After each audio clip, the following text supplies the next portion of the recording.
विद्यार्थी, आज आप लोग को फल के बारे में चर्चा करूंगा। ठीक है, तो देखेंगे कि फल क्या है और फल कितने प्रकार के होते हैं और कौन से भाग फल के खाने योग्य है, इसकी चर्चा करेंगे।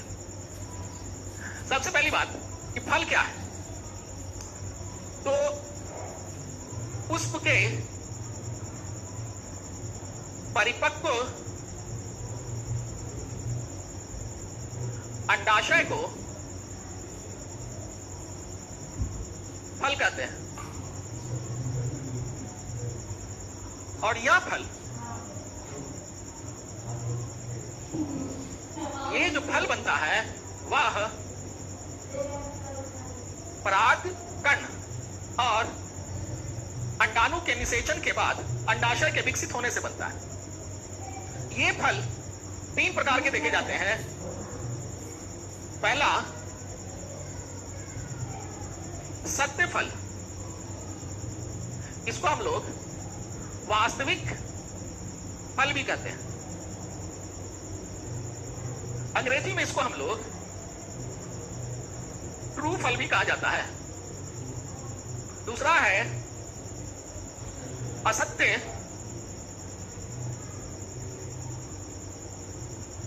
फल, इसको दूसरे नाम से हम लोग कूट फल भी कहते हैं। और तीसरा है अनिषेक फल, इसका दूसरा नाम है बीज रहित फल। अब इस तीनों फल के बारे में जान लीजिए कि यह तीनों फल का निर्माण कैसे होता है। तो अगर इस निर्माण की प्रणाली को देखना चाहते हैं तो देखिए,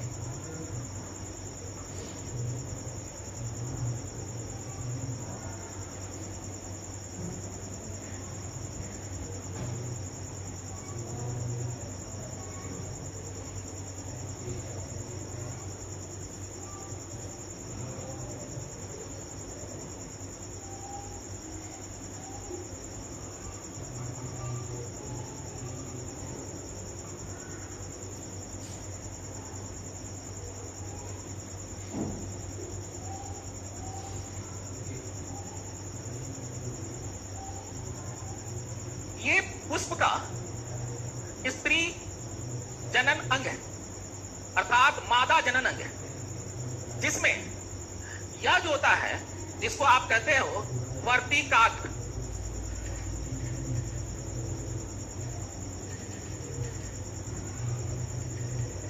वर्तिकाग्र,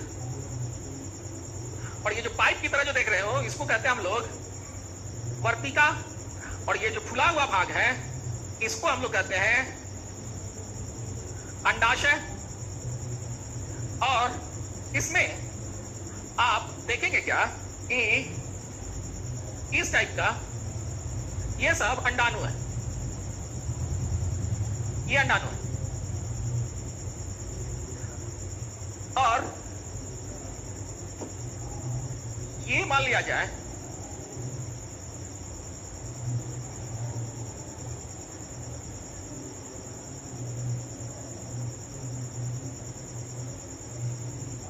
पुष्प का नर जनन भाग है, जिसके अंतर्गत आप देख क्या रहे हैं, ये 4 बिंदु नजर जैसा आ रहा है। ये पराग कण का संग्रह स्थल है, जिसको हम लोग पराग कोष्ठक कहते हैं। और इसी पराग कोष्ठक से क्या हुआ, यह पराग कण निकला, इसमें पराग कण पाया गया और यही पराग कण परिपक्व होकर देखिए बाहर आ गया। अब ये पराग कण यहां से स्थानांतरित होकर यहां आया, यहां आएगा तो एक ट्यूब बनेगा जिसको पॉलन ट्यूब कहते हैं, और इसी पॉलन ट्यूब के माध्यम से ये परागकण पहुंच गए अंडाणु के पास, और ये अंडाणु के साथ मिलकर निषेचन की क्रिया करता है। जब यह निषेचन की क्रिया कर लेगा तो उसको हम लोग कहते हैं निषेचित अंडाणु, और इस निषेचन के बाद इस अंडाशय का विकास होगा, ये अंडाशय विकसित होगा। जब यह विकसित हो गया तो जो फल बना उस फल को कहते हैं हम लोग सत्य फल। इस फल को क्या कहेंगे, सत्य फल। तो सत्य फल का परिभाषा क्या हुआ कि अंडाणु के निषेचन के बाद अंडाशय के विकसित होने से, परिपक्व होने से जो फल बनता है उसको सत्य फल कहते हैं। और यह सत्य फल कहलाता है आम, इमली,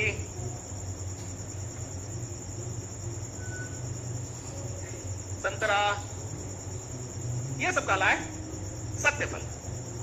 लेकिन आप देखिएगा क्या कि कभी कभी अंडाशय विकसित नहीं हुआ, जो पुष्पासन था, यानी कि जो पुष्प का आसन था वही विकसित हो गया। अब आपको पुष्पासन अगर देखने की इच्छा अगर होगी तो आप एक गेंदा का फूल ले लीजिए। उस गेंदा के फूल के ऊपर देखिएगा कि पंखुड़ी होगा, वो सारे पंखुड़ी को हटा दीजिए। जब हटाइएगा तो देखिएगा ऊपर एक उजला जैसा भाग दिखता है, जिसको खाने से नारियल की तरह कचकच लगता है। वही भाग जो है वो पुष्प का पुष्पासन है। इसी तरह से अगर दूसरे फूल में आप देखना चाहते हैं तो आप ले लीजिए सूरजमुखी का फूल और उसके सारे पंखुड़ियों को आप खत्म कर दीजिए। जब सारे पंखुड़ी को आप खत्म कर देंगे तो आप देखेंगे क्या कि एक गोल जैसा चिकना भाग आपको नजर आएगा और वही उसका कहलाता है पुष्पासन। तो यहां हमने जो पुष्पासन बनाया ये पुष्पासन है।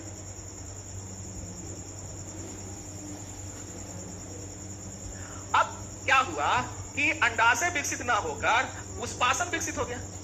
जब पुष्पासन विकसित हुआ और इस विकसित होने से जो फल बना वह बन गया असत्य फल। और इस असत्य फल का उदाहरण अगर आप देखते हैं तो सेब, नाशपाती, अंजीर, कटहल, गुल्लर, कदम, ये सब असत्य फल है। अब आपके मन में एक प्रश्न उठेगा, जैसे कि हमारे पास एक विद्यार्थी ने मैसेज किया कि सर हमको यह बता दीजिए कि सत्य और असत्य फल को पहचानेंगे कैसे। तो सत्य और असत्य फल पहचानने के लिए उसको अगर समझना है तो बस सीधी सी बात आप सोच लीजिए कि जो फल परिपक्व होने के बाद सड़ जाए उसको असत्य फल कहेंगे। जो फल परिपक्व होने के बाद सड़ने लगे उसको हम लोग कहेंगे असत्य फल। लेकिन जो फल परिपक्व होने के बाद गलने लगे, सड़े नहीं गलने लगे, उसको हम लोग सत्य फल कहेंगे। जो फल सड़ता है परिपक्व होने के बाद वह असत्य फल, और जो फल परिपक्व होने के बाद में गल जाए उसको हम लोग कहते हैं असत्य फल। तो जो आप जरा सा एक एग्जाम्पल देखिए, केला ले लेते हैं। केला सड़ता नहीं, गल जाता है। लेकिन सेब, ये जो सेब है, एप्पल, ये नाशपाती जो देख रहे हैं, परिपक्व होने के बाद वो सड़ गया। आम खूब परिपक्व होगा तो गल जाएगा। तो जो गल जाए वह सत्य फल, और जो सड़ जाए वह असत्य फल। यही है मोटा मोटी इसको पहचानने का तरीका। और नहीं तो आप उसको थैलेमस से पकड़िए। अब रही बात दूसरा तरीका पकड़ने का, जिस फल का पुष्पासन खाते हैं। तो जितने भी असत्य फल है सारे के सारे असत्य फल का हम लोग पुष्पासन खाते हैं। इसलिए जिस फल का पुष्पासन खाया जाए वह असत्य फल है, और जिस फल का फल भित्ति खाया जाए उसे हम लोग सत्य फल कहते हैं। जिस फल का पुष्पासन खाने योग्य हो वह असत्य फल, जिस फल का फल भित्ति खाने योग्य हो वह कहलाता है सत्य फल। अब मान लिया जाए कि एक फल बन गया,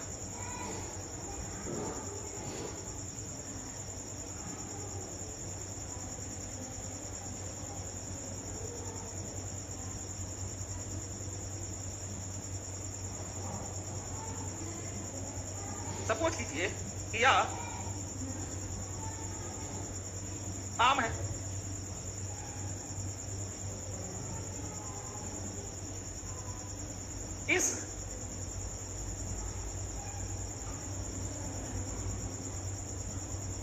इस आम में आप देखिएगा क्या कि बीच में यह गुठली होगा।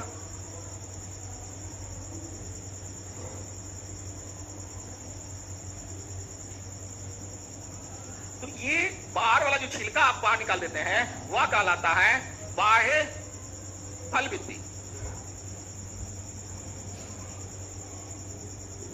आम का जो बाहर वाला छिलका जो निकाल देते हैं वह बाह्य फल भित्ति, और ये जो बीच वाला है इसको आप कहिएगा मध्य फल भित्ति। तो आम के खाने योग्य भाग ही ना हो गया।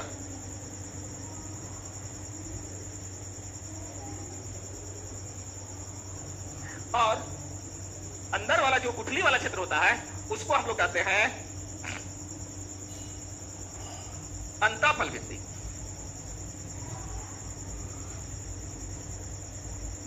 तो फल भित्ति कितने प्रकार के हो गए? 3, बाह्य फल भित्ति, मध्य फल भित्ति और अंतःफल भित्ति। अब आपको हम बताते हैं कि अनिषेक फल किसको कहिएगा। अनिषेक फल, तो अनिषेक फल जिसको अंग्रेजी में हम लोग कहते हैं पार्थेनोकार्पी फ्रूट्स। अनिषेक फल को अंग्रेजी में पार्थेनोकार्पी फ्रूट्स कहा जाता है। ये फल बनता कैसे है सो देख लीजिए। होता क्या है कि हम लोग कुछ ऐसे भी पौधे तैयार कर लिए हैं जिसमें ये परागकण का ट्रांसफर नहीं होगा, ये परागकण स्थानांतरित नहीं होंगे। जब ये परागकण स्थानांतरित नहीं होंगे तो फिर यहां निषेचन की क्रिया नहीं होगी। जब निषेचन की क्रिया नहीं होगी तो फल बनेंगे नहीं। तो हम लोगों ने क्या किया कि एक ऐसे पौधे का ही विकास कर लिया, जेनेटिकली उसमें मॉडिफिकेशन लाकर उसके जीन में परिवर्तन करके कि बिना निषेचन के ही ये जो अंडाशय है ये अंडाशय परिपक्व हो जाएगा या विकसित हो जाएगा, और इससे जो फल बन जाएगा वही फल कहलाएगा अनिषेक फल। इसको परिपक्व कौन करेगा? तो इसको परिपक्व करने का काम हार्मोन करेगा, या हार्मोन हम लोग बाहर से देते, या पौधा जो है जैसे कि देखा गया कि अब इसका अंडाशय परिपक्व हो गया तो चलो इसको और विकसित कर देते हैं। तो दोनों स्थिति होती है, या तो हम लोग बाहर से हार्मोन भेजते हैं या वो पौधा खुद ही बना लेता है। तो जब अंडाशय बिना अंडाणु के निषेचन का, जब अंडाशय बिना अंडाणु के निषेचन के हार्मोन की सहायता से विकसित होकर जब फल बना ले, वैसे फल को अनिषेक फल कहते हैं। जब अंडाणु का निषेचन नहीं होगा तो बीज नहीं बनेगा। अब इसका उदाहरण देखिए, आप बाजार में जाइएगा तो 2 तरह का पपीता मिलता है। एक ऐसा पपीता जो बड़ा होगा, उसको जब खोलोगे तो देखोगे क्या कि उसके अंदर एक भी बीज नहीं, अगर बीज है भी तो वह फॉल्स बीज है, एक भी बीज नहीं। अगर बीज पाया भी गया तो वह फॉल्स बीज, उसके बीज में जर्मिनेशन कैपेसिटी नहीं होता। तो वैसे पपीता को हम लोग अनिषेक पपीता कहते हैं, वह अनिषेक फलन है, और जो फल है वो अनिषेक फल है, और बनने की क्रिया उसकी जो है वह अनिषेक फलन है, जिसको पार्थेनोकार्पी कहते हैं। अंगूर 2 तरह का मिलेगा, एक बीज रहित अंगूर मिलता है और एक बीज सहित अंगूर मिलता है। जब आप देखिएगा काला वाला जो अंगूर आता है उसमें बीज भी पाया जाता है। तो जिसमें बीज रहेगा वह अंगूर सत्य फल कहलाएगा, और जिस अंगूर में बीज नहीं है वह सब के सब अनिषेक फल है। इसके बाद अनिषेक फल का और एग्जाम्पल आपको हम बता देते हैं। अनानस अनिषेक फल है, उसमें भी बीज नहीं होता। तो हम लोगों ने बहुत सारा चीज डेवलप कर लिया। आप बाजार में जाते हो सब्जी खरीदने के लिए तो कुछ ऐसा बैगन मिलेगा जिसमें बीज नजर नहीं आता, बड़ा बड़ा बैगन, मोटा मोटा बैगन मिलेगा। वो क्या है? अनिषेक फलन का नतीजा है। आप लोगों ने विकास कर लिया तो ऐसे फल को हम लोग अनिषेक फल कहेंगे। तो अनिषेक फल का परिभाषा क्या हुआ कि बिना अंडाणु के निषेचन के हार्मोन के द्वारा अंडाशय को विकसित करके जो फल बनाया गया उसको अनिषेक फल कहेंगे, और उस अनिषेक फल में बीज नहीं पाए जाते, इसलिए इसको बीज रहित फल कहते हैं। और इस अनिषेक फल का एग्जाम्पल आप लिख सकते हैं अनानस, बीज रहित केला, अंगूर, पपीता इत्यादि। अब बाजार में देखिएगा पपीता 2 प्रकार के, सॉरी केला 2 प्रकार के मिलते हैं, एक केला मिलेगा आपको हरा छिलका वाला, जो बड़ा होगा और लंबा होगा। उस पपीता को आप उस केला को आप खा के देखिएगा तो उसके अंदर क्या होगा कि खोखला जैसा भाग नजर आएगा। वो खूब मीठा हो क्योंकि उसमें कार्बोहाइड्रेट ज्यादा है, लेकिन उसमें टेस्ट नहीं पाया जाएगा। लेकिन जो पीला छिलका वाला केला होता है, आकार में छोटा भी होता है, और उसको आप देखिएगा तो उसके अंदर दाने दाने काले काले दाने नजर आते हैं। वह सत्य फल है क्योंकि वह निषेचन की क्रिया के बाद हुआ। तो मेरे ख्याल से अब आपको यह बात समझ में आ गई होगी कि फल 3 प्रकार के हो गए। एक फल को हमने सत्य फल कहा, जिसका निर्माण निषेचन के बाद हुआ। दूसरे को हमने असत्य फल कहा, जिसका निर्माण निषेचन के बाद तो हुआ लेकिन पुष्पासन के विकसित होने से हो गया। और तीसरा है अनिषेक फल, जिसका निर्माण जो हुआ वह अंडाणु के बिना निषेचन का ही हो। अब आपको हम बताएंगे, क्योंकि आज आखिरी क्लास है आप लोगों का, और एक और ऐप्स पर हम उपलब्ध हैं जिसपे स्टडी मॉल भी करते हैं। वहां भी आप संपर्क हमसे स्थापित कर सकते हैं और हमारा नंबर आपके पास में होगा ही होगा। तो अब आप देखिएगा कि फल के कौन से भाग को हम लोग खाते हैं, इसकी बात हम आपको बताते हैं। तो यदि ये आपको समझ में आ गया है तो एक बार और आप इसको डिटेल से देख लीजिए, उसके बाद हम इसको मिटाएंगे।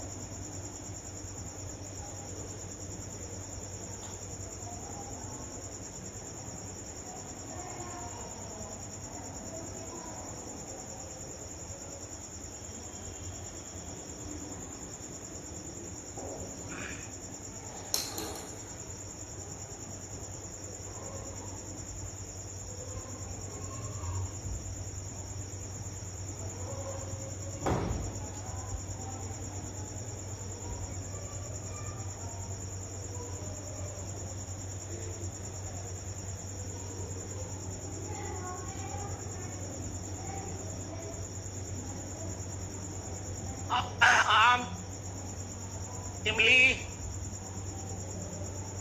पपीता, इस तीनों के जो खाने वाले भाग हैं उसका नाम है मध्य फल वित्ती। मध्य फल वित्ती का हमने फिगर बना के आपको दिखाया था। सेब, नाशपाती, अंजीर, इसके खाने वाले जो भाग हैं वह है गुद्देदार पुष्पासन।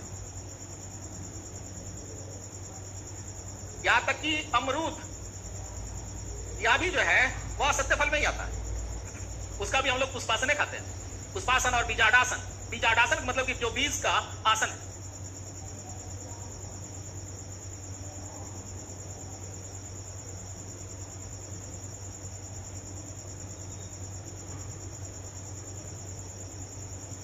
तरबूज है, खरबूज है,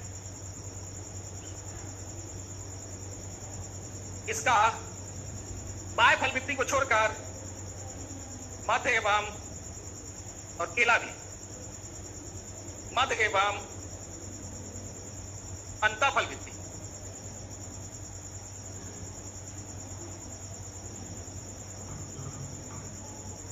4 नंबर में आ जाइए।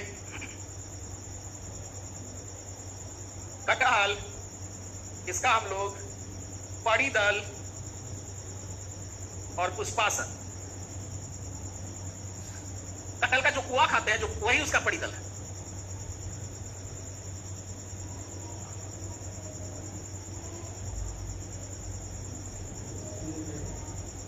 नारंगी,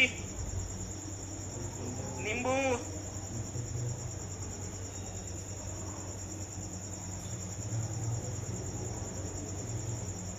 मौसमी, मौसमी, इसका हम लोग खाते हैं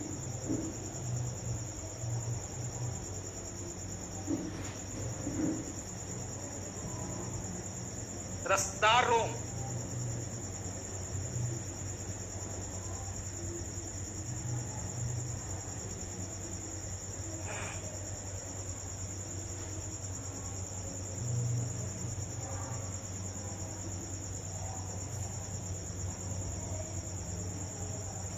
बेल,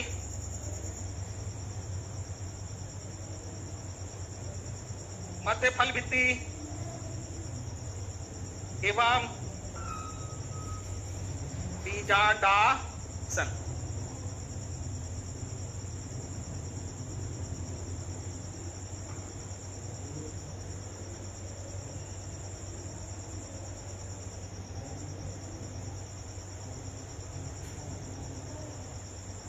फल और खाने योग्य भाग।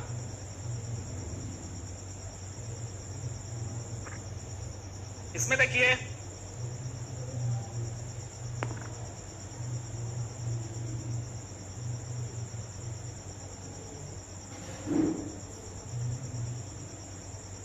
बेर जिसको भाई कहते हो, जामुन, खजूर,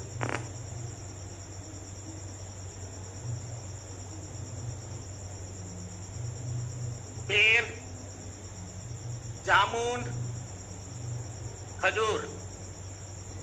खाने योग्य भाग बाह्य एवं मध्य फल भित्ति।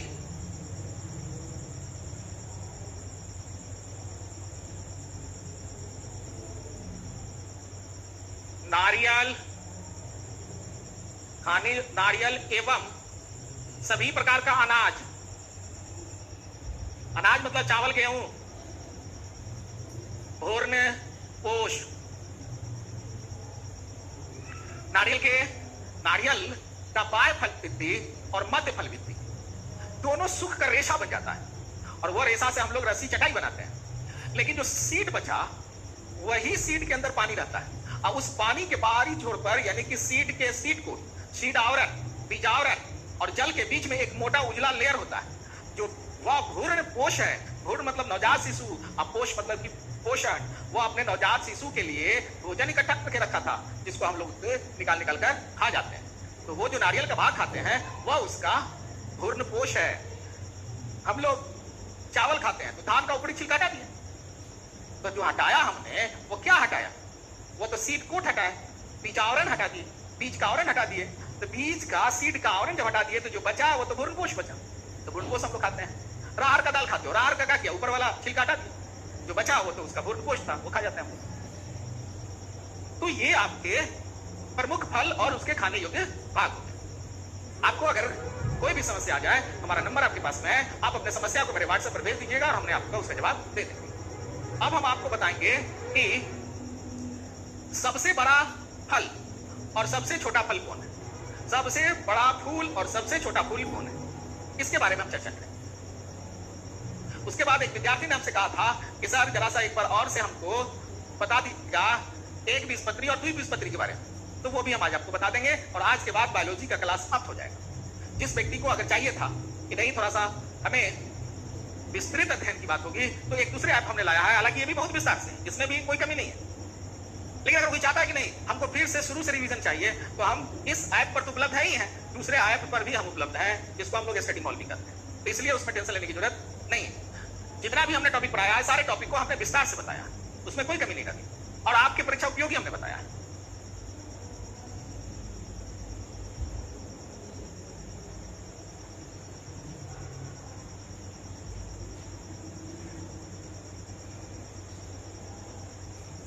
सबसे बड़ा पुष्प, इसका नाम है रेफ्लेसिया।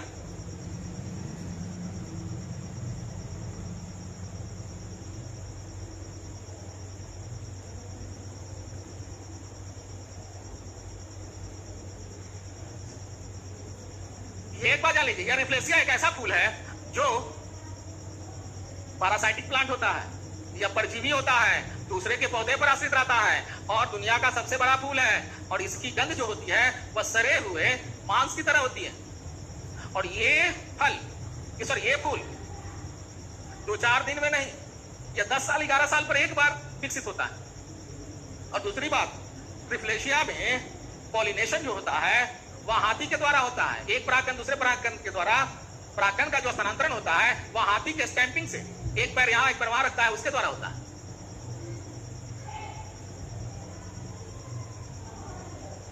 सबसे छोटा पुष्प, ये हो गया आपका उल्फिया।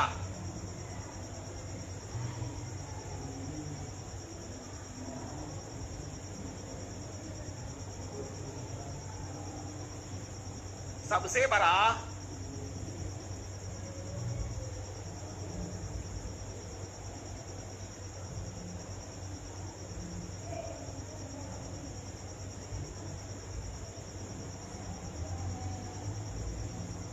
फल कटहल। लेकिन इसी में अगर आ जाए सबसे भारी फल, वह हो जाएगा लोडोशिया।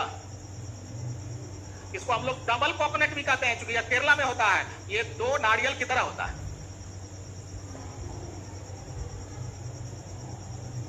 सबसे छोटा फल, यह भी हो जाएगा उल्फिया।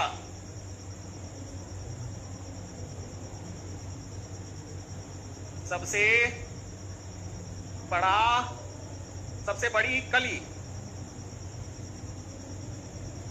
फूल गोभी।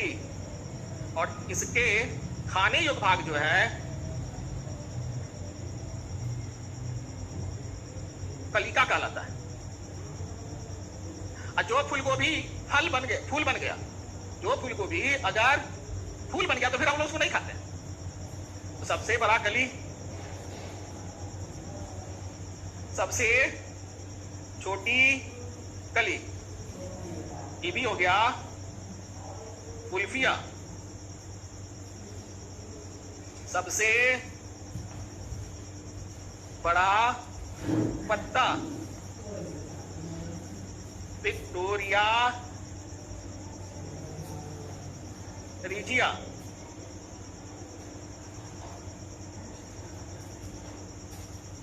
सबसे छोटा पत्ता उल्फिया।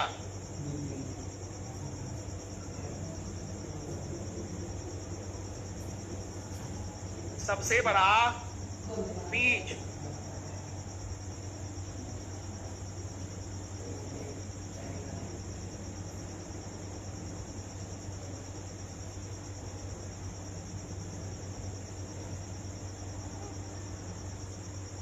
लोडोसिया।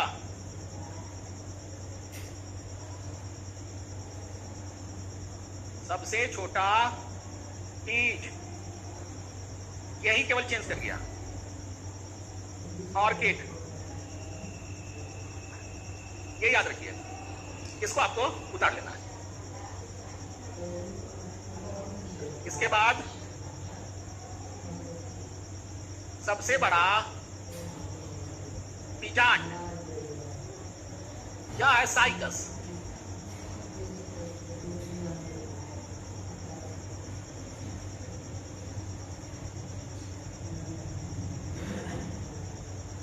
इसी साइकस को जीवित जीवाश्म,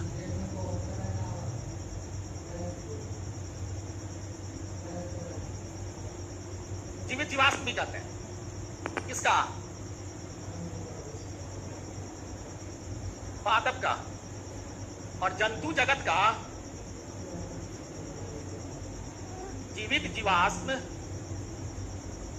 तिलचट्टा को कहा जाता है। इसलिए इसको जीवित जीवाश्म कहा गया, क्योंकि यह जब से जन्म लिया है तब से यह इसी तरह का भाग, वो अपना कोई परिवर्तन नहीं किया। उसी तरह से यह तिलचट्टा भी जब से जन्म लिया तब से वह इसी ढंग से रहा।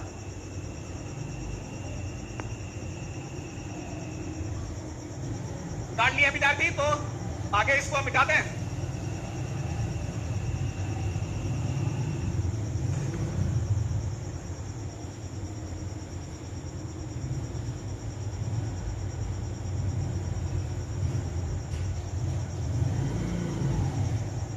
अब आपको कुछ इंपॉर्टेंट बात बताएंगे,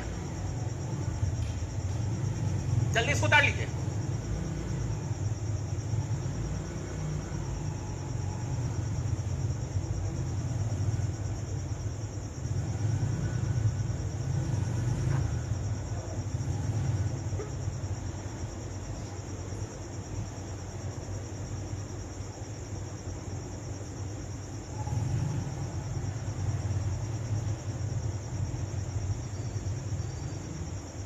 दालचीनी, ये मसाला है। गरम मसाला में लकड़ी की तरह देखोगे, या सूखी छाल है, लौंग, या सूखी कली है, इलायची, सूखा फल है,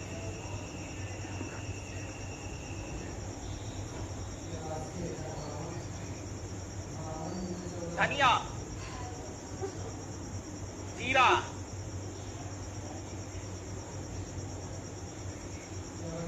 गोल मिर्च,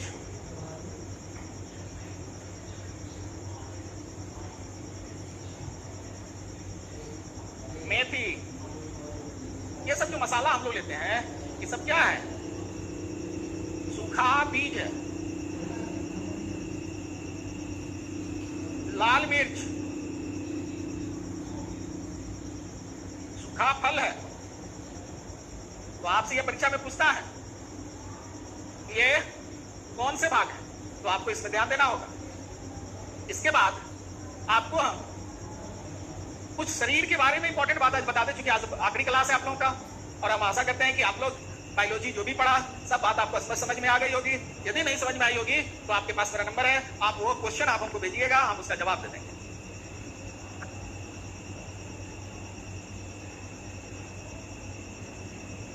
मानव शरीर का जो परीक्षा उपयोगी बात बनता है, सबसे बड़ा अंग, अगर ऐसा प्रश्न आता है तो त्वचा लगाइए। सबसे बड़ी ग्रंथि, तो यकृत, इसको लीवर कहते हो या कलेजी कहते हो। दूसरी बड़ी ग्रंथि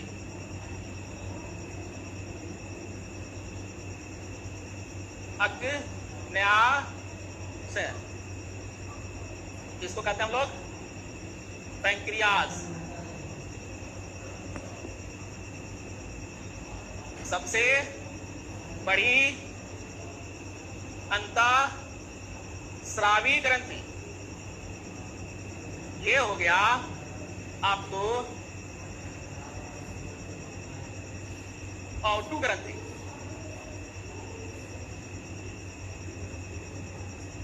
इसको हम लोग कहते हैं थायराइड ग्लैंड।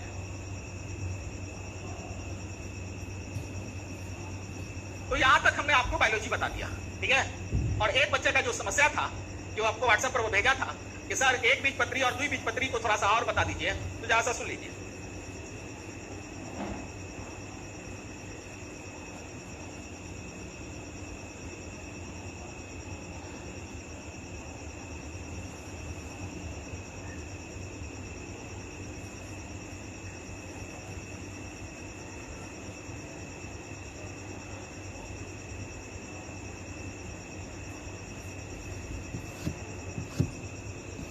एक बीजपत्री जो होंगे उसके बीज में एक ही दाने होंगे, बीज जो होगा वह एक ही दाना होगा।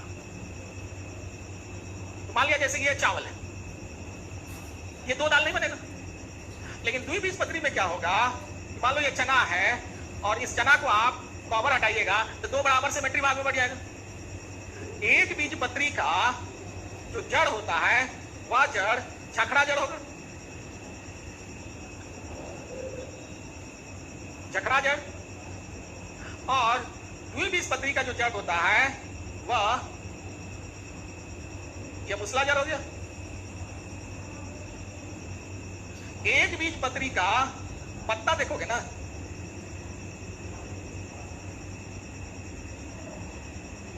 यह समानांतर सीरा विन्यास,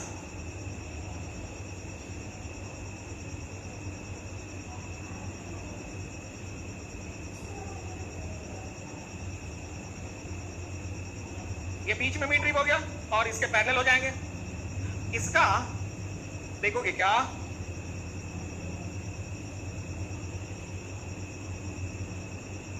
इसका जो पत्ता होगा वह असमांतर सीरा विन्यास, इसके जो फूल होंगे, फूल के पंखुड़ी की संख्या 3 या 3 के गुणज में। ये जो पंखुड़ी होगा इस सबका 3 में या 3 के गुणज में होगा। इनके फूल के पंखुड़ी 4 या 7 के गुणज में।